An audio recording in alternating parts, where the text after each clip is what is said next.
Mesdames et messieurs, chers amis, je suis très honoré et heureux de vous accueillir ici sur le territoire de Ploufragan, dans le Palais des Congrès de Saint-Brieuc-Armor Agglomération, pour la 13e édition des rencontres territoriales sur un sujet totalement d'actualité qui concerne à la fois les élus et les fonctionnaires. Permettez-moi de vous dire quelques mots sur Ploufragan. Nous sommes près de 12 000 habitants. Nous ne sommes plus la 5e ville du département, depuis la création de communes nouvelles qui a perturbé un peu ce classement. Ville périurbaine, nous faisons partie de la nouvelle intercommunalité de Saint-Brieuc-Armor Agglomération, qui est passée de 13 communes à 32 communes pour un peu plus de 150 000 habitants. Ce nouveau découpage a engendré des modifications pour les élus, mais aussi pour les fonctionnaires territoriaux avec des transferts de compétences.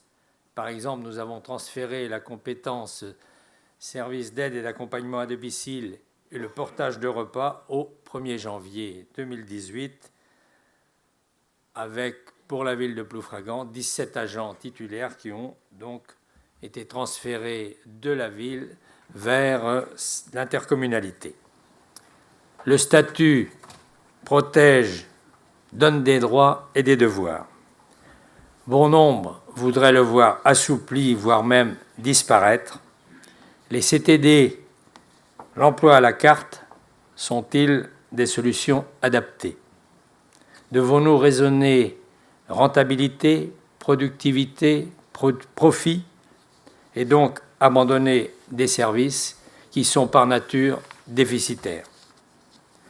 Les réductions des dotations de l'État pour bon nombre de communes, l'exonération de taxes d'habitation, nous ne connaissons pas encore aujourd'hui les compensations, l'encadrement des dépenses de fonctionnement sont des contraintes fortes pour les collectivités locales. Mais gare aux dégradations des conditions de travail des agents territoriaux. Gare également à la dégradation du service public. Pensons compétences, proximité, meilleur service au moindre coût. Tout le monde n'est pas riche et bien portant. Je me plais à dire que le service public est le patrimoine de ceux qui n'en ont pas. Je pourrais évoquer également le statut de l'élu, vaste serpent de mer, dont j'entends parler depuis plus de 30 ans. Il pourrait donner des conditions plus favorables aux élus pour assumer leurs charges de plus en plus lourdes et complexes, une fonction mal connue. On peut s'en rendre compte en ce moment en particulier à la lecture de certains commentaires sur les réseaux sociaux. Voici quelques observations personnelles que je tenais à faire en introduction de cette journée. Je vous souhaite une bonne journée et de bons travaux.